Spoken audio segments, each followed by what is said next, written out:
The organization I decided to choose for our project is the Quinte Humane Society. So, a background about them is they sort of began in the early 1970s.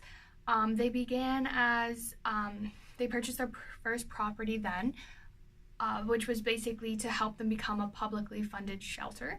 Before that, they had a system of volunteers in place where if there was a lost animal or a stray animal or neglected, they would just send them off with a volunteer. But in this case, in the early 70s, they were finally were able to buy a spot where they could actually house the animals and have them and start an actual shelter with a location.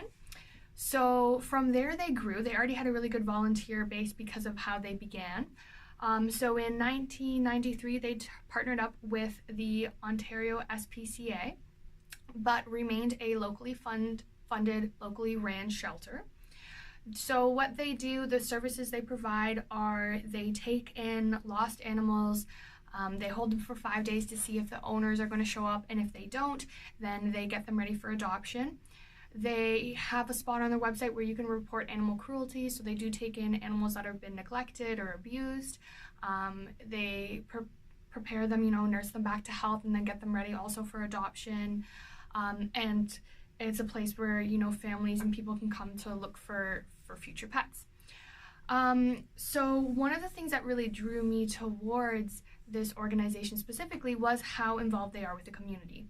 It's easy to just go to their website and see already that they have so many events that are meant to bring people together, meant to connect their volunteers and their supporters, and basically just give back to the Belleville community that financially and physically supports them. So one of the cool things that they have is they have that event section. There's one that's called Raise the Woof, which is like a comedian show. They have a bingo night. They basically just have a bunch of different ways to make sure that they are staying connected within the Belleville community and raising awareness about the animals that they have and continuing to raise money for this important cause. So that was one of the things that I really liked about this organization, was the fact that they are so involved with Belleville. And the other thing was animals. I mean, who doesn't love animals? I love dogs and cats, so it was sort of an obvious choice to choose a shelter and get to know more myself, because I don't really know a lot about the specifics of shelters, so I am excited to go and find out more with this shelter, especially if they do have a too many cats problem. It would be cool to do a little bit of profile on that. So that is why I chose the Quinte Humane Society.